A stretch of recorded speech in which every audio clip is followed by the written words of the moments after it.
بەناوی خوای گەورە سڵاوتان لێبێت بەڕێزان لە بەرنامەی ئەمڕۆ باز لە بارودۆخی سووریا و داهاتووی کورد دەکەین قسە لەسەرەوە دەکەین ئەوەی کە لە سووریا ڕوویدا هۆکارەکەی چییە بۆچی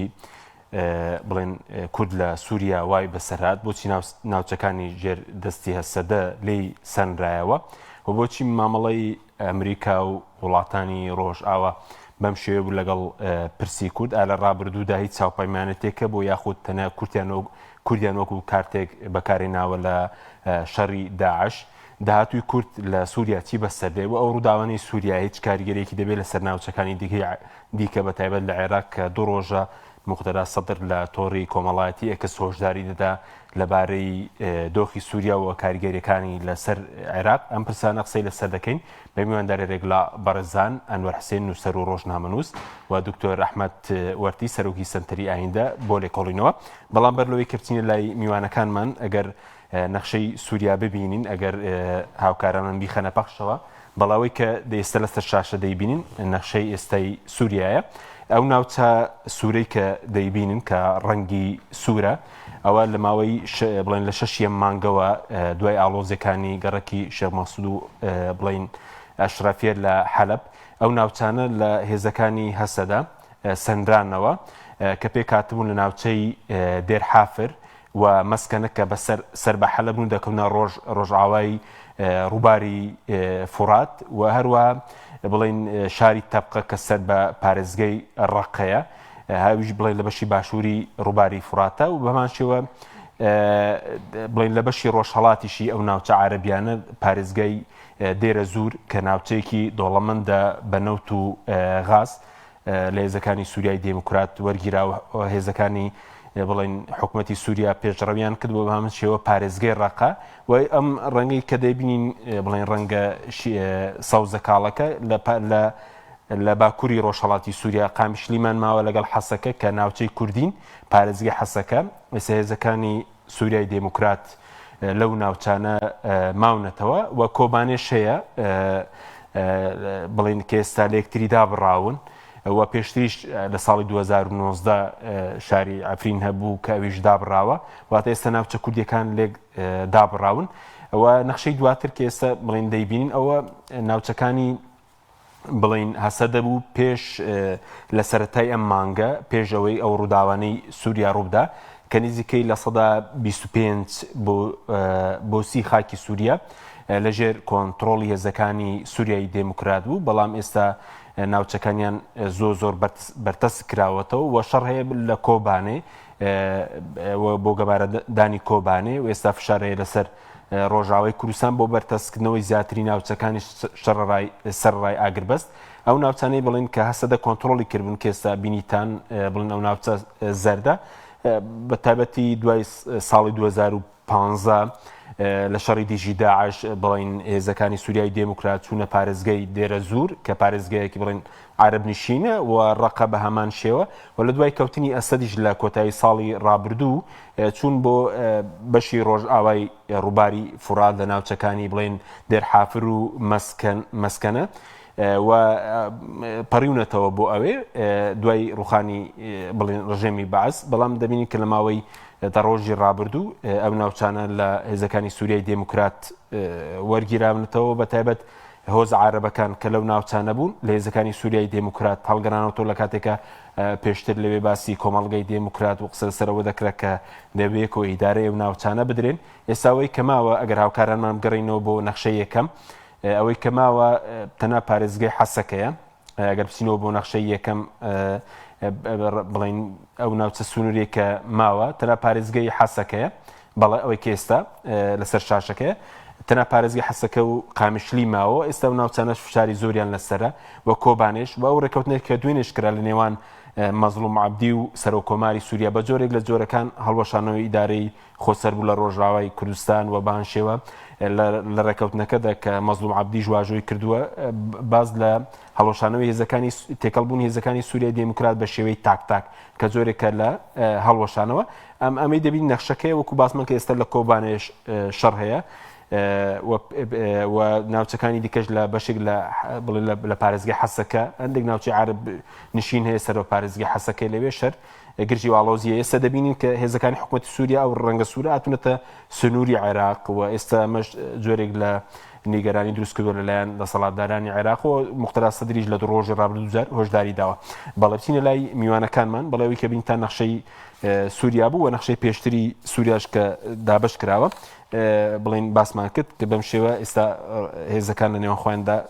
دابەشیان کردووە.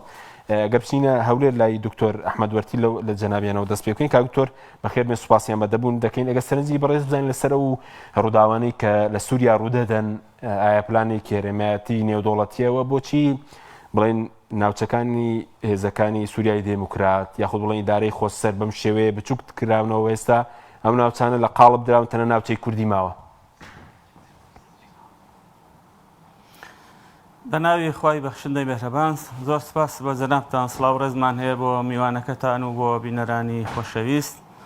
ئەو ڕووداوانەی کە لە چەند ڕۆژی ڕابردوودا و ئێستاش بەردەوامن لە ڕۆژئاوای کوردستان و لە سووریا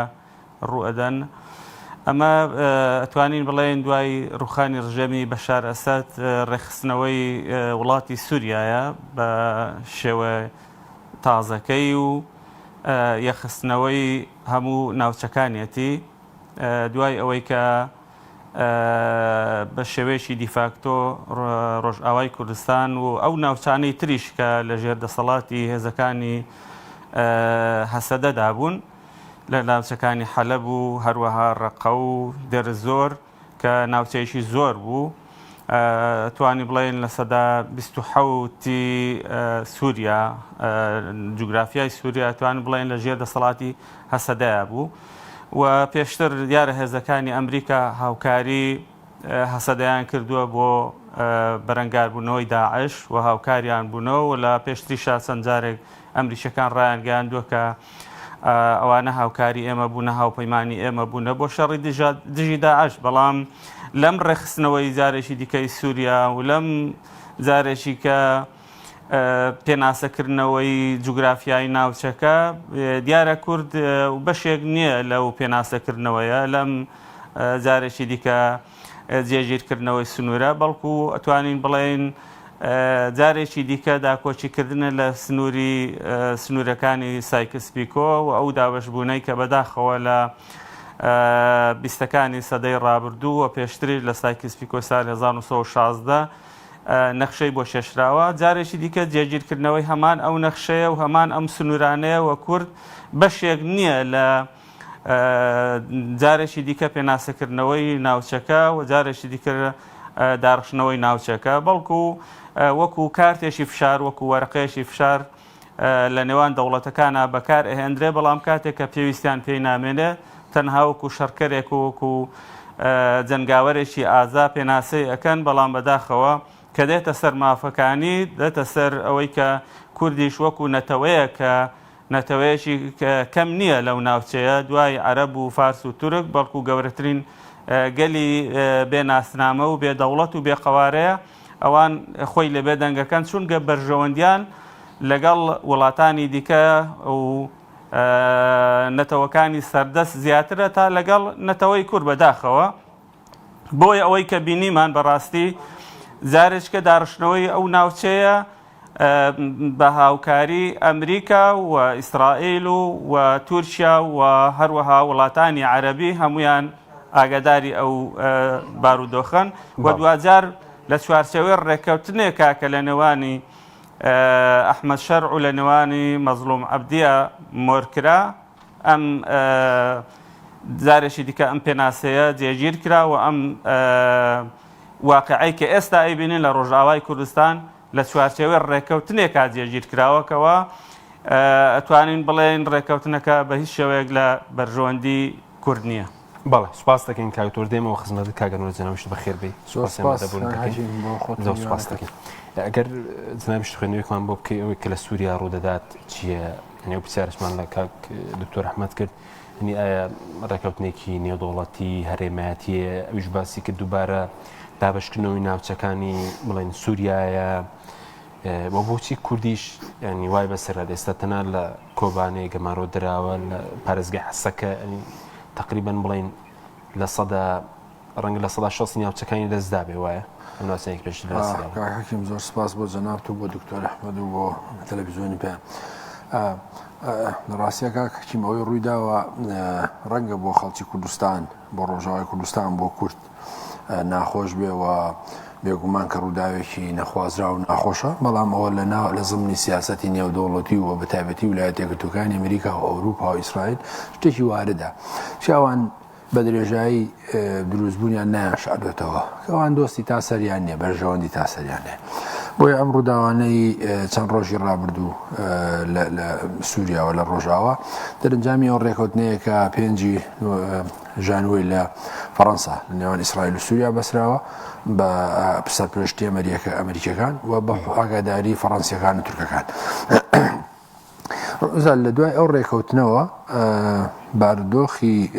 سیاسی نەخشەی سیاسی سووریا بڕیاریانداوە کە گۆڕانی بەسەرا بێ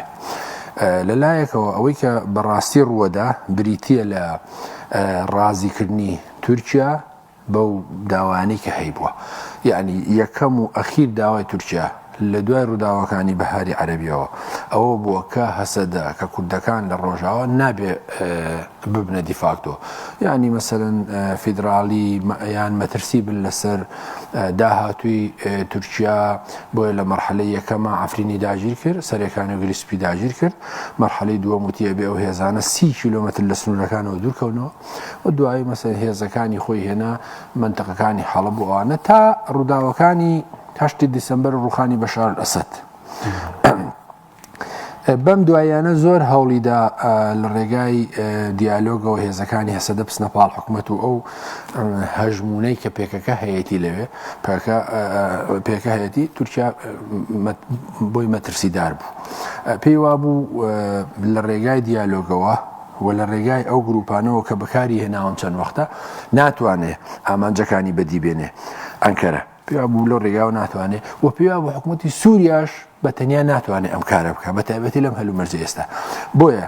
ئامادە بوو کە سازش بکە لەگەڵ ئیسرائیلی نەیاری هەم حکوومەتی تورکیا و هەم حکوومەتی ئەکەپە و ئەردۆگان لە ماوەی ڕابردوودا بۆ خۆتان بینیتان ململانەکانیان بە تەنها لە دەریای ئیجە و دەریای سپی ناوەڕاز نەوەستا بوو ئیسرائیل خەریب و وردە وردە گەماروێدا بۆیە تورکیا بیر لەوە کردەوە کە سازش بۆ ئیسرائیل بکە بۆیە سووریەکانی ڕازی کردبەوەی کە باشووری سووریا بدەن بە ئیسرائیلەکان قونەیتەرە و درعا و سوێدا بدەن بە سووریەکان و واز لە جەبەر شێخ بێنێ سووریا و لە جۆلانیش بمێنێتەوە بەمە ئەنکەرە و تەل ئەبیب سازشیان کرد لەسەرەوەی کە ئەو منتقانە باشکەن بە پێی ڕێکەوتنامەی پاریس ئەو منتقانەی کە دابش کراوە باشووری سووریا بدرێ بە ئیسرائیل ناوچەی گومرگی ئازادی لەکرێتەوە و هەموو ئیمکاناتێکی مادی و سەربازی و مخابراتی تۆی خۆی بەکارەبە تورکیاش لە حەلەب و ئەو ناوچانەی کە کۆنتترۆلی کردووە لە ئەفرینەوە بە هەمان شێوە ئەوی ئەمێنێتەوە ناوەندە بۆ لەبەرەوە ئەم ڕێکەوتنە ئەم دوانە کە گەشتە نەتیجە تورکیا پیرۆزبایی ئەفو ئەمریکا پیرۆزبایی لێکردن ئۆستاز ئەمریکا دەمێکە بڕیاری داوە ئەمە سیاسەتی ئەمڕۆ نییە بڕیاری داوە لە نێوان تەنانەت تورکیا و ئێران تورکیا هەڵبژێرێ لە بینی تورکیا و کورد تورکیا هەڵبژێرێ بەڵام بۆ ئەمریکا ئەوە گرنگ بوو کە لە تورکیا بگەێنێ ئەگەر ململانەکانتان لە سووریا ڕێک نەکەون سازش بۆ یەک نەکەن بەرژەوەندیەکانی ئیسرائیل نەپارێژی لە بینی تەل ئەبیب و ئەنکەرە ئێمە پشتیوانی لە تەل ئەبیب بکەین بۆیە تورکیا دیقەت بە لە ڕووی خاکەوە کەمتری بردووە بە واقعی ئەوەی کە لەسەر ئەرزی واقعەیە لە تەل ئەبیب بەڵام دەرەنجامی ئەو سازشەی کە بۆ ئیسرائیلی کردووە و ئەو داوایانەی ئەمریکا جێبەجێ کردووە گەورەترین مەترسی لە کۆڵخۆی کردوەوە کە حەسەدەیە یا ئەو وەکو ئەو ناویێنێ وتارەکەی ئەم ئێوارەی ئەردۆگانیشتان بینی سوپاسی سووریای کرد و پێی وابوو ئەوە تیرۆر کۆتایی پێدێ و مەترسی و پێویستە ئەو بە شخڵێکی باش بەڕێوە بچێوبار حاڵ تورکیا نەیشادوێتەوە کە هەمیشە ڕۆژ ئاو هەسەدەی بەشێک لە پارتی کرێکارانی کوردستان وازوو ینی هەسەدە پاشقشی لە هەر ناوچانەکە ئەو ناوچانە پێوەنی بەوە بوو کە عەرەبی بوون بڵێن بەشێکی زۆری چەکدارەکانی هەسەدە خۆیان کە پێشتر لێ هەڵگەڕانەوە خێڵەکان نی بۆچی ئەوە ڕوویداوە بە خێرایی لە ڕاستیا ئوستاس من لە بواری عسکەری شارەزانین بەڵام ئاتەنەو شکستانە کە بە دوای یەکادەی هێزەکان زووە شکێندوویەوە پێم وایە هەسەدە تەسەووری ئەو ڕێکەوتنەی ناکرد بەو شکڵە بێ هەسەدە مەزلوم عەبدیوای بیست بوو کە ڕێکەوتنی 5 ژانوەری و ئەوەیەکە داوا بکەن هەسەدە ڕێکەوتنێکی تازە ئیمزا بکە لەسەر ئەوەی کە لە ناوچەکانی ڕۆژاوی فرات یعنی لە حەلەب و دێر حافر و مەسکەنە و ئەوانە بکشێتەوە بەڵام وەختێکە هێزەکانی سووریا ئەو سەرکەوتنانەی خۆیان بینی و ئەو پاشەکشی هەسەدایان بینی و چرای سەوزی ویلایەتە یەکگرتووەکانی ئەمریکایان نیشاندا کە بێدەنگە لەمە و دەوحا بۆی گرنگ بوو کە پشتیوانی سووریا بکە بخۆ دەزانی هاوپەیمانەتی دەوحا و ئەنکەرە تقریبا لە ڕۆژهەڵاتی ناوەڕاست لە زۆر شوێنە ئەم ڕێکەوتنیان هەیە بۆ مەسەلەن ڕێکەوتنیشی گەورە بوو هەسەدە بە نەزەری من هەم دەرەقەتی نەهات هەم خۆشی بوو ئامادە نەکرده بوو و لە ئەمان کاتە ئەوەی وتیشت مەسەن هەندێ بەڵێ سەرچاوە باس دەواکەن لەناو ئەو هێزان جۆرانی کە پێکی ناو لە ناو هەسەدا 8 گروپ 7 گروپ هەرێکیان 8 کەس 9 کەس ئەوانە هەمویان لە ژێرۆ پەیوەندیان بە سوپای عەرەبی سووریا کردەوە خیانەتیان کردەوە بنکەکانیان چۆڵ کردەوە مەسەلەن لە کۆی 100,000 کە 600,000 عەرەبە عەرەب و تورکومان و لیوایی لە ڕاستیا کەمترە بەڵام خۆیان دەڵێن مەسەلەن لە یەکێ لە نقطەکانی تەنان ڕەقەشەوە ڕێگەیان داوە دزایان و بەهەرحاڵ ئوستاس ڕووداوەکە مەسەلەوەی لەسەر زەمینی واقعی ڕێوەدا هەرچی شوێنەکە تێپەڕیوە بەڵام ڕووداوەکە بە نەزەری من ڕووداوێکی سیاسیە یعنی با بڵێم دانووسانێکی سیاسی لەسەر کراوە و من کاک حەکیم لەگەڵ ئەو قسەیەش نیم کە ئێمە مەسەن زۆر جاڵین ئەمریکا خیانەتی لێکردین خۆ ئەمریکای وعدێکی نەدا بوو کورتکا بە دەوڵەت لەوێ ئەی بوو دەیانگوت هاوپەیمان لێرە بڵین شیکردنەوەی زۆر دەکرا هەرگیز کورد لە ڕۆژاوە بەجێناڵن و ڕێگە نادەن هێزەکانی حکوومەتی سووریا بینە ئەو پەڕی ڕۆژهەڵاتی ئەو بەری ڕۆژهەڵاتی فورات و ئەو ناوچەی نفوزی ئەو ڕەنگە قسەی من تۆ بوو بێ وەکو ڕۆژنامە نووس و ئەو ڕەنگە قسەی مەسەن سیاسیەکانی کورد بوو بێ ئەو ڕەنگە قسەی هەسەدە بوو بێ بەڵام لە واقعدا ئەمریکا ئەوەی نەوتوە ئەوەی کە باشترین حاڵەتەوەی و تۆکتویانە کە کوردەکان چەکداری ئازان شەڕکەری ئازان خۆی ترەمپ بۆی نەوت ترەمپ بە ئاشکرا مەوتوە وە دڵنیا بە ئەم ڕووداوانەی لە 6 مانگەوە بەردەوام لە شێخ مەقسوود و ئەشرەفی ڕوویداوە هەتا ئاگا بە ئێستا وە داهاتوش بەبێ چرا و گڵۆپی سەوزی ئەمریکا ممکن نەبوو جێبەجێ بکرێت ناکرا و ئێستاش وایە بەڵام ئوستاز من وتم واشنتۆن بە تورکیا ژەڵێ ئەبێ مەرجەکانی ڕازی بن بە مەرجەکانی ئیسرائیل ئوستاز ئەگەرنا ئیسرائیل مەسەلەوەی کە ماڵین ئیسرائیل وعدەکانی جێبەجێ نەکردو ئیسرائیل کام مەسەن من و تۆ نازانین بەڵام با هەسەدە بڵێن نووسراوێکەیە لە بینی ئێمە و تەلئەبیب لە ماوەی ڕابردوودا کە هاوپەیمانمانە کە دۆستمانە کە سەراستی ڕاگەن خۆی چیانێشتەوە لێکۆڵەری ئیسرائیلی بەرپرسانی حکوومەتی ئیسرائیلی کوردەکان ئاوان و دەبێ بپارێزرێن و بەسکە مەڕۆ ڕوویدا کوا لێ دوانیان ئوستاز کاک حەکیمێمان ئێمە زۆر جاریان زۆربەی کات سیاست بە عاتفاکەین و پێمان وایە ئەگەر وەزیرێکی ئیسرائیلی بڵێم من پشتیوانی دەوڵەتی کوردیەکەم ئێمە عاتفامان جوڵێنێ بەڵام ڕەنگە ئەوەی کە ئەحمەد شەرە هەرچی وت بێ ئێمە پێمان وایە هەر تیرۆریستە و هەر لە هەر حاڵدا ئوستاز دیفاکتۆ ئەوەیە ئەحمەد شەرە سەرۆکی سووریایی تازەیە هەلومەرجەکە زۆر گۆڕاوە یعنی تۆ سێ کە سووریایەک لە دۆستی کۆماری ئیسلامی ئێرانەوە لە تێپەڕینی هیلالی شیعیەوە بۆ مەترسی بۆ سەر حدودەکانی ئیسرائیل ئێستا بۆ بە دۆستی ئیسرائیل ئێستا ئەمریکا هەڵیە سوڕێنێ ئێستا بۆ بە نزیکترین دۆستی تورکیا لەبەرەوە ئوستاز ئەوان دڵنیا بە پێبەرژەوەندیەکانی سووریا جوڵێن سپاس دەکەم دێمە خزمەتت کاک تۆ ڕەحمەت دەمەوێت سەرنجی بەڕێز بزانم بەسەر مامەڵەی بڵین وڵاتانی ڕۆژاوە هەرچەندە کاک ئەنوێژ باسیەوە کرد کە بڵین هەر ڕێکەوتنەکە زیاتر بڵین یاخود مامەڵەکەنەکە بۆ شەڕی داعش بوو بەڵام بڵێن پێشتر لە باشووری کوردستان هەبوو لە قۆناغەکان لە وێزگەکانی دیکە و ئەیستا ئەوەی کامڕۆ دەیبینین خوێنەوەی بەڕێز چییە بۆ مامەڵەی ئەمریکا لەگەڵ پرسی کورد؟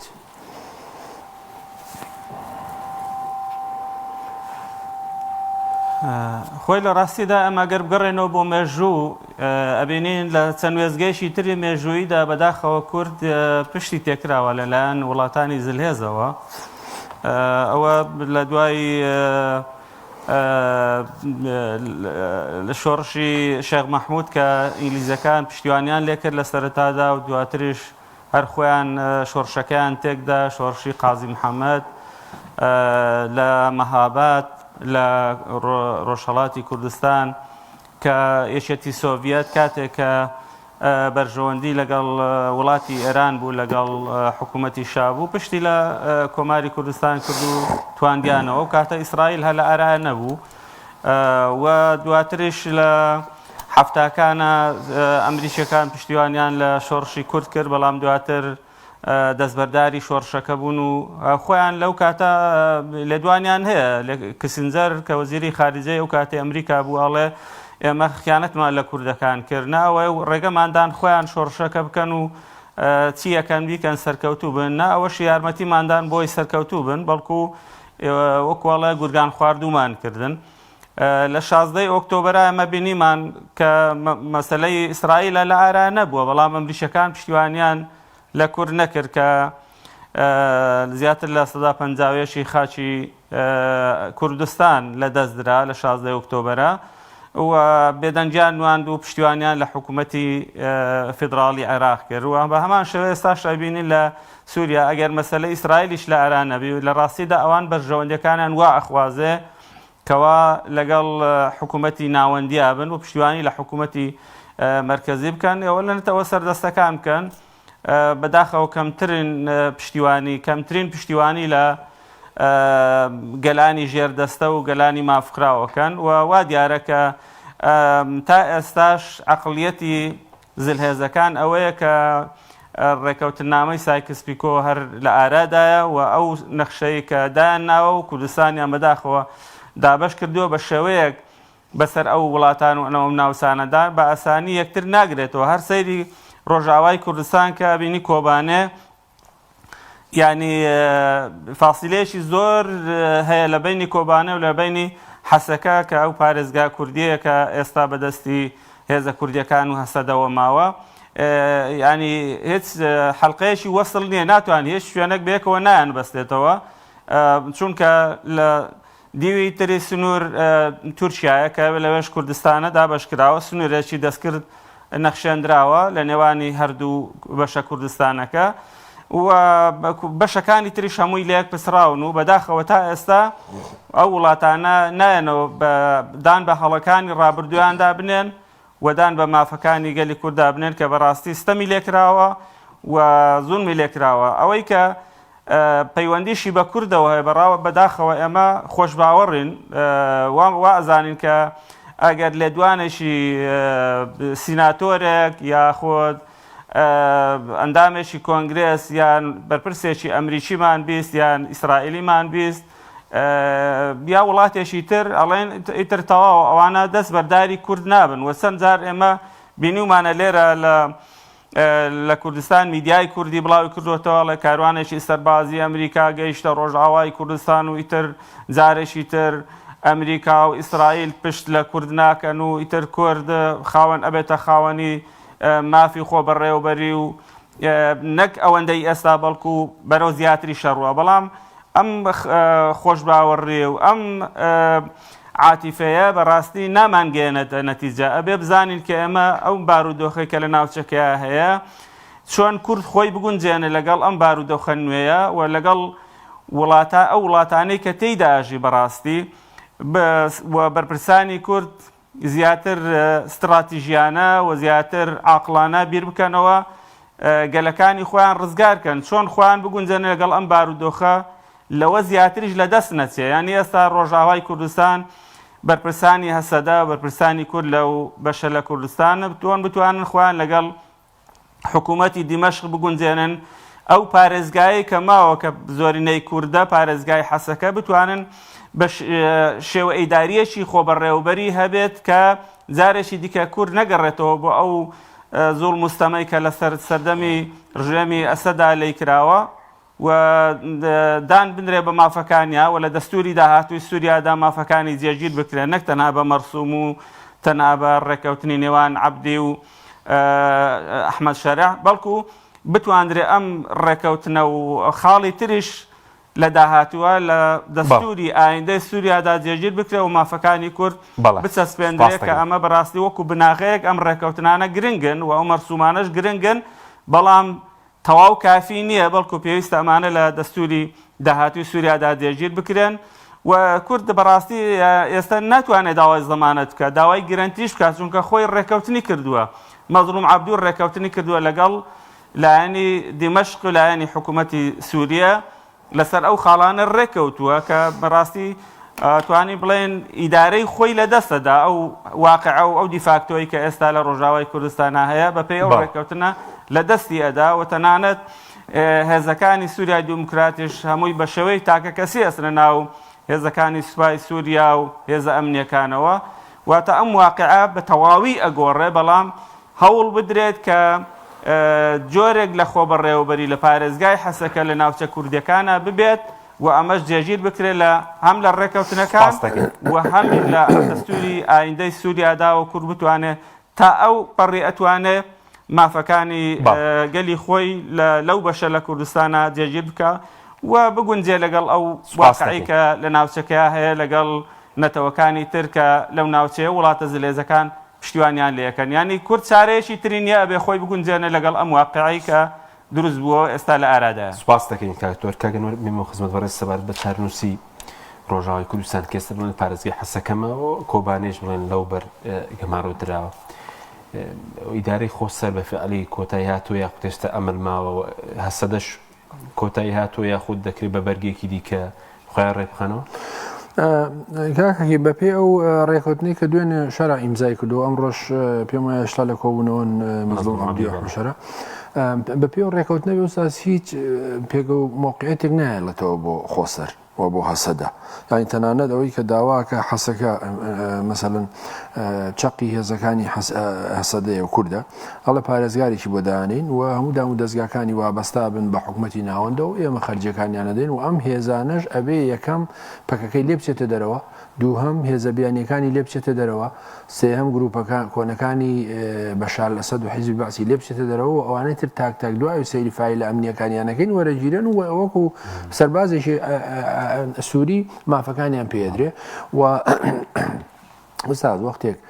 دەوڵەتێک لە نوقتەی قووەتەوە قساکە و پشتیوانیەشی گەورەی نێودەوڵەتی بەدەستێنێ بێگومان لە ناچاریدا مەزلوم عەبدی ئەمەی قبوڵ کەم ڕێکەوتنە باڵێ بێگومان لە ڕێگە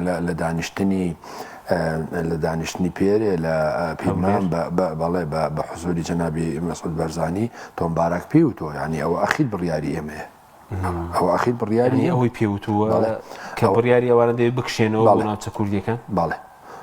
تەنانەت خودی ترامپیش ئاگاداری ئەم بەحس و بابەت و کۆبوونەوەوانە هەیە لەبەرە ئوستاز وەکو وتم ئوستاز پەیوەندی بەو دانیشتنەی پاریسەوە هەیە و سەرڕای ئەوانە ئێستا ئوستاز بەهەرحاڵ ئێمە هەرچەندە تەفسیری ئەمە بکەین بەڵام لەسەر ئەرزی واقع ڕووداوەکە ئاوایە کار ئێستا دوێ خۆناغ کورد لە بەردەم چیدایە بۆ نمونە ڕۆژ ئاوای کوردستان ئەو پارێزگە کوردی ماوە لەگەڵ کۆبانی ئوستاز ئێستا کۆبانیش ئەگەر عین ئیساش بگیرێ ئێستا کۆبانی و حەسەکە تاولێک جیابنەوە لەسەریشەوە هەم سەرەکانی و هەم گرێسپی لەژێر دەستەڵاتی هێزەکانی حکوومەتی تورکیایە لەم بەریشەوە ئەفرینی کۆنتڕۆڵ کردووە ئوستاز ینی مانەوەی کۆبانی و حەسەکەش یعنی هین نییە ئەوان ڕێگا نادەن مەسەلەن لەمە و دو حەسەدە هێزی و چەکی قورس و ئەوانەی پێبێ و بتوانێت ئیدارەی ئەم شارانە بە لە هەر حاڵدا شەڕکردنیش بەم حاڵی ئێستاوە مەسەلەن ئەمڕۆ شەڕ بۆ لە بەندیخانەکانی شەدادی و کۆبانی و ئەوانە کۆمەڵێک شەڕوان بەداخەوە شەید بوون بەڵام قسەکەوەیە هێزەکانیش نابەرابەرن و دوای ئوستاز وەکووتم قەتەر لەو پەڕیکەنداوە دێت دەخالت دەکات لەم کارەیە بەپارەیە بە ئیمکاناتی مخابراتیە بە ئاسکەریە بە هەر پێداویستێکی لۆجستیکی و ئەمنیەوتیان سعودی وڵاتانی تر پارەیانداوی بە هۆزە عەرەبەکە سەلمێنراوە من ئەمە نازانم بەڵام من نەزانم خودی ئەحمەد شەڕ ئیجرایگەیان کە سپاسی دەوحەی کرد کە بەشدارەوە دەوحە نەشی شادەدۆزدا لەم ئەم بەداوانە زۆر کەسەکەوتی بڕونە لە هەرێمی کوردستان مەسعود بارزانی بەشدار بەشدار ینی مەسم بە ئاگداری و دۆخی سووریا و ڕووداوەکانێتی لەو بارودۆخی سووریا قسەیە نی پارتی ڕۆڵی چییە ڕۆڵی هێورکردنەوە دەبینێ ڕۆڵەکەی چی ئاگاداری و پلانە بۆ پێشوەختە من پێم وایە پارتی خودی بەڕێز کاک مەسعود بارزانی ڕۆڵێکی ئیجابیان هەبوو لەو دانیشتنەوە ئوستاز میوانداری کردوون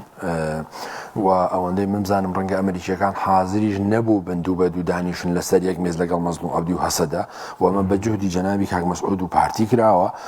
و لە هەمان کاتدا ئەگەر پارتی هەر کارێکیشی کرد بێ خودی مەزلوم جەنابی مەزلوم عەبدی ئەیتوانی بڵێ من ئەم ئیتفاقیە جێبەجێ ناکەم و ئەمەی ئێستا ناکەم مەسەڵەن با ئەگەر ئەوەش هەر کارێکی تیا بووێ بەدڵی هەسەدە نەبوو بێ ئەمڕۆ مەسەڵەن جەنابی مەزلوم عەبدی بۆ ئەچێتە دیمەشق ئەبێ و ڕێکەوتنە ئیمزاکە ئوستاز کارەکە بەڕێی من پارتی میوانداری کردوون بۆی کە بتوانن ینی بەبێ خوێن ڕشتن بە پاشەکشە بکەن هێزەکانی هەسەدە لە بەری خۆراوی فرات بۆی کە قوربانی زۆرتری لێ نەکەوێتەوە بەڵام من پێم وایە پارتی دیموکراتی کوردستانیش ئەوە نازانێت کە ئەو ڕێکەوتنە بەو شکڵە بێ کە هێزەکان بڕۆن مەسەلەن سەربازەکانی ئێستا تۆ دیقەت بە خودی مەزلوم عەبدی ئەمڕۆ ئەڵێ بۆ زیندانەکانی شەدادیە و یەکێ لە زیندانەکانی تر ئەڵێ ئێمە دوسێ ڕۆژە پەیوەندیەکرین لەگەڵ هاوپەیمانەکان بۆی کە زیندانەکە پارێزن هەمووی کە گیراوی داعشن نەڕۆنە دەرەوە ئەڵە جوابمان نادەن یعنی چی یعنی کەواتە ئەوان ویلایەتە یەکگرتووەکانی ئەمریکا و هاوپەیمانەکان مەسەن پشتیوان دەستیان هەڵگرتووە لە پشتیوانی داعش لە پشتیوانی هەسەدا و تەبیعی هەرچی چۆن بارودۆخە کاڕوە پێم وایە ئەمریکیەکانیش لەوە نیگەران کە چەند جارێک داوایان چەند داوایان لە هەسەدە کردووە یەکیان ئەوەی کە لەو ناوچانەی کە عەرەبی نشینن بکشێنەوە بۆ ناوچە کوردی نشینەکان دووەم بتوانن ڕێکەوتنێک سازشێک بکەن لەگەڵ تورکیاکە نەکراوە سێهەم هەژمونی پەکەکە لەسەر خۆیان و ناوچەکانیان کەم بکەنەوە کە ئەوە خاڵی ئەساسیە بە نیسبەت تورکیاوە کە هەمیشە ئەمە جوڵێنێ و بەڕێی من حقیقەتیشی تایە پارتی کرێکارانی کوردستان دەخالەتی زۆر کردووە لە کاروباری ڕۆژاوای کوردستان لە 2011 تا ئاگا بە ئێستا خۆشیان نێنەشادۆتەوە مەسەلەن بەشێکی زۆری بەرپرسەکانیان لە سووریا ئەوانە بوون کە پێشتر پێکاکا بوون و تەنانەت ئەوانەی کە خودی خۆشیاوتیان شەهید بوون ئێمە ساڵگرتنی هاوپەیمان ئێستا پێشتر بڵێن 10,000 کەس کردیانە قوربانی بۆ ناوچە عەرەبیەکان لە شەڕی دژی داعش 10,000 کەس هێزەکانی سووریا دێموکرات ئێستا بڵێن ئەوە پاداشتیان دەدەنەوە تەنانەت ئەگەر زیندانی داعشیش ئازاد بێ ببیانەوە نێ ئەستاز من بۆ جەنابتم باس کرد لە سیاسەتی ویلایەتە یەکگرتووەکانی ئەمریکا نییە ناڵێن ئەخلاق نییە ئەوان ئەڵێن دۆستایەتی تاسەر نییە بەرژەوەندی تاسەر هەیە ئێستا ئەمڕۆ بەرژەوەندیەکانی تورکیا و ئیسرائیل لە پێشترە لە بەرژەوەندی کورد ئەمە حقیقەتە یعنی ئەگەر ئێمە ئێستاش لە باشووری کوردستان بۆ معلوماتی جەنابێت فڕۆکەخانەیان هەیە هێزەکانیان لە مەتاڕەکانی کوردستانن لێرە گوڵبارانەکرێن لە جنوب دەرەکرێن بەڵام لە هەر حاڵدا کە پێویست بکە ویلایەتە یەکگرتووەکانی ئەمریکا لە نێوان هەر بەرژەوەندیە کە بێتە پێشەوە تەنانەت ئەگەر ئێرانیش بێ بەڕاستی پشت لە کوردەکە ئێمە تەجربەی زۆرمان هەیە لەگە ویلایەتە یەکگرتووەکانی کە نەک ئێمە ئوستاز دیقەت بە لە ماوەی 48 سەعاتدا پشتی لە حکوومەتەکەی غەنی ئەشرەف کرد لە ئەفغانستان تالیبانی نەیاری سەرسەخت و دژمنی خۆی هێنایەوە کردێتی بە حاکمیت ڕێکەوتنامەی ڕسمی هەیە لەگەلی ویلایەتە یەکگرتووەکانی ئەمریکا ڕێکەوتنامەی نووسراوی وەکوی ئەمڕۆی هەسەدەوە ئەحمەد شەڕ هەیە لە نێوان ویلایەتە یەکگرتووەکانی ئەمریکا و بستنەوەی تالیبان مثلن بۆچی تۆ بۆ تالیبانێک بیهێنە بیکاتە حکوومەت هەموو چەک و چۆڵەگەشی بۆ بەجێ بێڵێ بۆچی وارد نییە مەسەلەن پز لە هەسەدە بکە یا لە باشوور بکە وزات لەو ئاروگۆڕانەی کە وعد بوو چەند ڕۆژی ڕابردوو لە تاران ڕووبدا لەژێر بە فشاری ویلایەتە یەکگرتووەکانی ئەمریکا ئەوە تورکیایە بەشێک لە دەخالەتەکە تورکیایە دەوحەیە ئوستاد ئەمریکا گوێ لە بەرژەوەندیەکانی دەوحە و ئەنکەرەیەگرێ نەک لە هەسەدە و لە گەلی کوردستان بەداخەوە ینی سیاست هەروە بووە ئەگەر پێم وایە ئێمە زۆر جار عاتفین یا ئێمە ڕەنگە مەسەلەن وا حاڵی بین کە مەسەلەن زۆر جار ڕسمی جۆرج بۆشمان بەرزە کردەوە یا مەسەلەن ئێستا لەم ماوەی ڕابردوودا پێمان وا بوو وەزیرێکی ئیسرائیل قساکە ئەساس کاتێک ئیسرائیل بڕیاری داوە پشتیوانی لە دروزەکانی باشووری لوبنان کە بە خاتری دروزەکان نییە بە خاتری پاراستنی بەرژەوەندیەک سنووریەکانی خۆیەتی لەو ناوچانە جارێشکە مەسەن نە گروپی تیرۆریستی نە دۆستی کۆماری ئیسلامیێرە نە حیزب الله نە حەماس نەگەنە ئەو سنوورانە بەڵام لەژێر بیانی چی لەژێر پیانی دروزەکان بەڵام هەر کات پێویستکە ئیسرائیل دەست لە دروزەکانیش هەڵەگرێ سازشەکە لەگەڵ ئەحمەد شاڕ لەگەڵ سووریا. سپاس دەکەم کاکتۆر ئەحمەد بێمەوە خزمەت بەڕێز سەبارەت بە ڕووداوانەی کە باسە کەوتە دووبارە داڕشتنەوەی نەخشەی سووریایە بڵێن دوێنێ لە دوێنێ و ئەم ڕۆژ مختەرا سەدر پامی هەبوو لەبارەی ئەو گرژیانە و هۆشداری داوە سەبارەت بە دۆخی عێراق پێ دوای کاریگەری هەبێ لەسەر عێراق و گروپانیانی بینە عێراقیە خود ئازادکردنی زیندانە داعشەکان شتێکی تێدا بێ ئەمە پاڵپشتێکی ئەمریکا و بڵێن وڵاتانی تر بێ هەندانی سونە بێ وە شتێک لە عێراق ڕوودا؟